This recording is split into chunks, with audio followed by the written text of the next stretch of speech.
Hello viewers, मैं astro sir से सुरेंद्र राय स्वागत करता हूं आपको अपने चैनल में और उम्मीद करता हूं कि आप बहुत ही सुखी होंगे, स्वस्थ होंगे।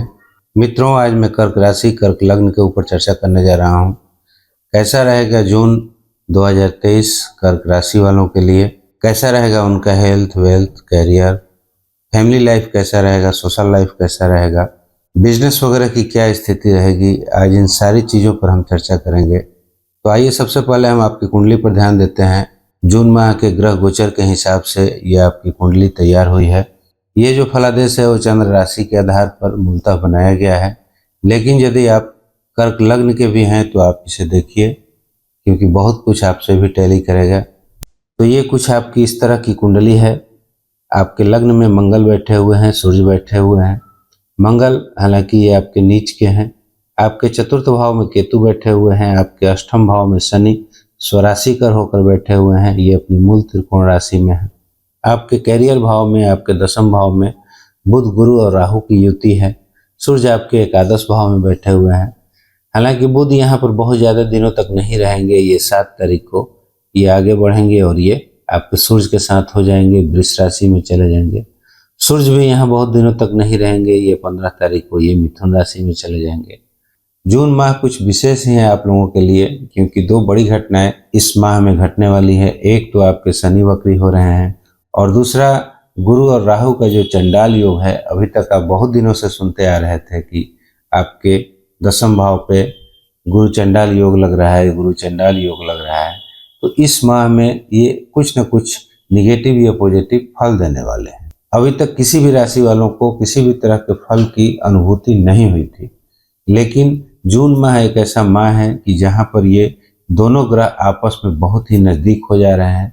तो ये 2 प्रमुख घटनाएं आपके जून माह में घटने वाली हैं। तो आइए अब हम समझते हैं किस तरह से आपका पूरा महीना रहने वाला है।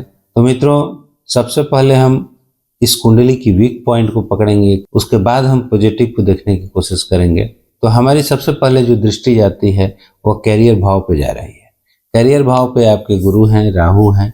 ये गुरु चंडाल योग लगा रहे हैं। और दूसरा शनि की एक दृष्टि, जो कि तृतीय दृष्टि बोली जाती है, ये आपके कैरियर भाव पर ही जा रही है। तो शनि की जो तृतीय दृष्टि है वो काफी संघर्षपूर्ण हो जाती है। अब रहा सवाल कि इस भाव के मालिक कौन है। इस भाव के मालिक आपके मंगल हो जाते हैं और ये जाके आपके प्रथम भाव में यहाँ पर बैठे हुए हैं। तो कहने का मतलब है कि इस भाव के जो मालिक हैं अब वीक अवस्था में है, कमजोर स्थिति में है और ऊपर से शनि की दृष्टि पड़ रही है। और उसके बाद गुरु और राहु का गुरु चंडाल योग एक्टिवेट होने जा रहा है। तो क्या स्थिति बनेगी इस पूरे माह में आपके लिए। यदि आप कोई गवर्नमेंट जॉब वगैरह करते हैं तब तो खैर कोई चिंता की बात नहीं है, लेकिन फिर भी उसमें आपको कैरियर से रिलेटेड कहीं ना कहीं परेशानी आपको जरूर अनुभव होगा। हाँ, अगर आपके कैरियर भाव के स्वामी कुंडली में मजबूत हैं, अच्छी स्थिति में हैं, एक अच्छा आपको कैरियर प्रोवाइड किए हुए हैं, तो बहुत अच्छी बात है। मित्रों, डरने की आवश्यकता नहीं है। सावधानी सिर्फ इतनी ही बरतनी है कि कोई भी बात विवाद, कोई भी फैसला अगर आपके कैरियर तक ले जाता है तो उसमें थोड़ी सी आपको सचेत होकर रहने की आवश्यकता है, सावधानी की जरूरत है। यदि आप प्राइवेट जॉब वगैरह करते हैं तो मैं तो यही सलाह दूंगा, कम से कम इस माह में आप स्विच वगैरह न करें, तो ये आपके लिए बहुत ज़्यादा बेटर होगा। हाँ, ये भाव कर्मों का भी होता है, इतना आपको जरूर ध्यान देकर चलना है, खास करके इस महीने, कि कोई भी काम मैं जो कर रहा हूँ गलत है या सही है, इसका परिणाम क्या होगा। इन सारी चीज़ों पर विचार करके ही आप कोई कदम उठाएं, कोई काम करें, तो आपके लिए बेहतर होगा। नए करियर की अगर आप शुरुआत करना चाहते हैं तो सोच समझ लें कि वह करियर आगे आने वाले भविष्य के लिए मेरे लिए कैसा रहेगा। कोई भी व्यवसाय वगैरह अगर आप चालू करना चाहते हैं तो उसमें भी आपको थोड़ी सी सावधानी की ज़रूरत है। तो अभी तक तो हमने देखा कि इस माह के लिए आपका कौन सा पॉइंट वीक है, कौन सा भाव वीक है जिसमें कि सावधानियों की ज़रूरत है। अब आइए हम देखते हैं कि कौन सा ऐसा भाव है जो आपकी मजबूत स्थिति में है और इस माह में वह बहुत कुछ आपको देगा। तो इस तरह का भाव हमको एक ही भाव दिख रहा है और वह है आपका द्वितीय भाव। मित्रों, द्वितीय भाव के स्वामी सूर्य हो जाते हैं आपके कुंडली में और ये सूर्य आपके एकादश भाव में बैठे हुए हैं। ये लाभ भाव होता है। लाभ भाव के साथ साथ इच्छा पूर्ति का भी भाव होता है। तो यदि धन भाव का स्वामी लाभ भाव में बैठ जाए तो निश्चित ही आपको आशातीत धन की प्राप्ति होगी, इसमें तनिक भी दो मत नहीं है। साथ में बुध भी यहाँ पर चले जा रहे हैं, तो कहीं ना कहीं ये बुध भी सूर्य के साथ मिलकर पॉजिटिव रिजल्ट ही आपको देंगे। तो धन के मामला में, पैतृक प्रॉपर्टी के मामला में, परिवार को लेकर, वाणी को लेकर, यह महीना खास करके जून माह आपके लिए बहुत ही बेटर रहने वाला है। हो सकता है कि आपको अचानक कहीं से धन आ जाए, सरकार की तरफ से कोई धन आ जाए, परिवार की तरफ से धन आ जाए, लेकिन धन का आप बहुत ही भरपूर आनंद लीजिएगा इस माह में। जो भी आपकी कुछ इच्छाएं अगर आप पाले हुए थे तो वो भी पूर्ति होने की पूरी संभावना है। तो धन को लेकर यह माह आपका बहुत ही बढ़िया है। ये भाव आपके सोशल सर्किल का भी होता है, अतः सामाजिक स्थिति भी आपकी बहुत अच्छी रहेगी। ये भाव परिवार का भी होता है, अतः परिवार की दृष्टि से भी आपका यह महीना बहुत ही बढ़िया रहने वाला है। अब आइए आगे हम देखते हैं कि और कौन सा चीज़ है जो कि आपको इस माह में घटित होने वाला है, कुछ अच्छा मिलने वाला है। तो मित्रों, एक दृष्टि मेरी आपके चतुर्थ भाव पर जा रही है। आपके चतुर्थ भाव के स्वामी हो जाते हैं शुक्र, जो कि आपके लग्न में बैठे हुए हैं, और चतुर्थ भाव के साथ साथ ये आपके एकादश भाव के भी स्वामी हो जाते हैं। यानी शुक्र आपके दो भाव के स्वामी हो जाते हैं, एक लाभ भाव के स्वामी हो जाते हैं और एक भौतिक सुख सुविधाओं के स्वामी हो जाते हैं। और ये जाकर शुक्र लग्न में बैठे हुए हैं, मंगल के साथ बैठे हुए हैं। तो मंगल के साथ बैठने के कारण शुक्र को एक बल की प्राप्ति हो रही है। शुक्र और मंगल जब आपस में मिलते हैं तो, हालांकि शुक्र एक स्त्री कारक ग्रह माने जाते हैं और मंगल एक पुरुष कारक ग्रह माने जाते हैं, तो शुक्र को जब एक पुरुष का बल प्राप्त होता है तो शुक्र बली हो जाते हैं और ये अपने भाव से रिलेटेड अच्छे फल देने लगते हैं।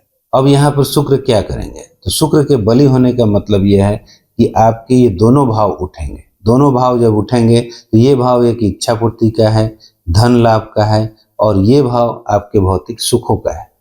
तो कहीं ना कहीं आपकी इच्छाएं पूरी होंगी। जो भी आप भौतिक सुख सुविधाओं की अगर सोचे हुए थे, आपकी इच्छाएं पूर्ति नहीं हो पा रही थी, तो यह माह आपको निश्चित ही भौतिक सुख सुविधाओं की उपलब्धि कराएगा।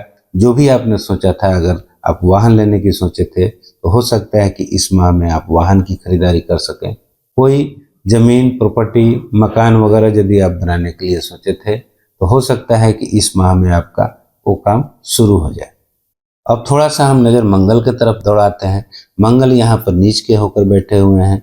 ये किस तरह के फल में हानि करेंगे और किस तरह के फल में ये लाभ पहुँचाएंगे? तो हालांकि इनकी जो दो राशियाँ हैं तो उससे तो बहुत ज़्यादा अपेक्षा नहीं की जा सकती, लेकिन इनकी एक दृष्टि आपके सप्तम भाव पे जा रही है। सप्तम भाव वैवाहिक सुखों का भाव होता है, पति पत्नी का भाव होता है। हालांकि मंगल की स्थिति शादी विवाह के मामले को लेकर, पति पत्नी के मामले को लेकर बहुत ज़्यादा संतोषप्रद नहीं रहती है, लेकिन यह भाव आपके एक व्यवसाय का भी है। यदि आप व्यवसायी वर्ग के हैं, व्यवसाय वगैरह करते हैं, तो मंगल की यहाँ पर उच्च की दृष्टि पड़ रही है। तो व्यवसाय जब तक यहाँ पर मंगल रहेंगे, पूरी उम्मीद है कि आपके व्यवसाय में ये चार चांद लगाते रहेंगे, क्योंकि मंगल की यहाँ पर उच्च की दृष्टि पड़ रही है। साथ में आपके शुक्र की भी दृष्टि आ जा रही है, इसलिए व्यवसाय को लेकर आपको कहीं ना कहीं अच्छा प्रॉफिट होने वाला है। अब देखते हैं हम शनि की तरफ। ये 17 तारीख को जब ये वक्री हो जाएंगे तो उस स्थिति में ये शनि क्या करेंगे? तो मित्रों, शनि आपके हालांकि अष्टम भाव में बैठे हुए हैं। अष्टम भाव ऐसा नहीं कि सिर्फ दुखों का भाव होता है, अष्टम भाव गूढ़ रहस्यों का भी भाव होता है, गुप्त विद्याओं का भी भाव होता है, गुप्त धन का भी भाव होता है। तो ऐसा आपके शनि ये लंबे समय तक यहाँ बैठेंगे, तो ऐसा नहीं है कि जून माह में ही, ये कभी भी आपको एक गुप्त धन की भी प्राप्ति इसमें करा सकते हैं। यदि आप ऑकल्ट साइंस की तरफ हैं, कोई रिसर्च वगैरह के फील्ड में हैं, तो उसके लिए शनि बहुत ही अच्छे आपको रिजल्ट देंगे। लेकिन जब ये 17 तारीख को वक्री हो जाएंगे तो उसका क्या रिजल्ट मिलेगा? तो मित्रों, शनि के वक्री होने का मतलब ये नहीं है कि जो ये रिजल्ट दे रहे थे वो रिजल्ट देना छोड़ देंगे या फिर ये रिजल्ट देंगे ही नहीं, ऐसा कुछ नहीं होगा। हाँ, थोड़ा सा आपको विलंब अवश्य देखने को मिल सकता है कि वक्री होने का मतलब है कि शनि खुद पीड़ा में आ जाते हैं। जो एक सही समय पर सही चीज पूरा हो जाना चाहिए, उसमें अब आपको विलंब देखने को मिलेगी। वैसे शनि के वक्री होने से बाकी किसी तरह की हानि की संभावना आपको नहीं है। अब ये गुरु और राहु का जो पावर एक्टिवेट होने वाला है, गुरु चंडाल योग का, ये इसी महीने के 27-28 तारीख से ये थोड़ा सा बहुत ज़्यादा नज़दीक आ रहे हैं। तो निश्चित ही ये गुरु के शक्तियों को, गुरु के पावर को ये थोड़ी सी दबाने की कोशिश करेंगे। राहु एक निगेटिव प्लैनेट है, वे हमेशा कहीं ना कहीं परेशानी खड़ा करने की कोशिश करते हैं। अब रहा सवाल कि ये आपके कुंडली के ऊपर भी डिपेंड करेगा कि राहु किस स्थिति में है, गुरु किस स्थिति में है। अगर गुरु बहुत अच्छे रहे, बली रहे, तब तो ये राहु की किसी भी चाल को कामयाब नहीं होने देंगे। लेकिन अगर ये गुरु पहले से ही वीक अवस्था में है, तब थोड़ा सा राहु थोड़ी सी अपनी उग्रता दिखा सकते हैं।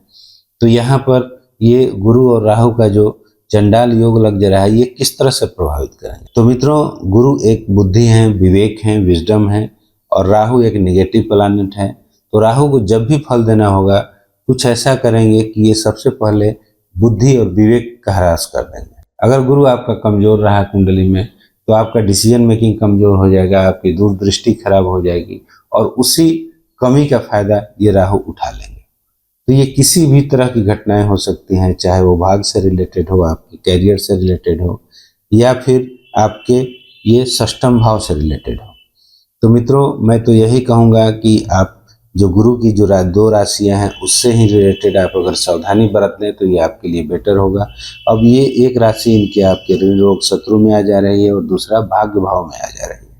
तो राहु कोई भी अपनी चाल न चलें, इससे अगर आप बचना चाहते हैं, आप यदि कोई लोन वगैरह ले रहे हैं, तो इस समय के लिए आप बच जाएं।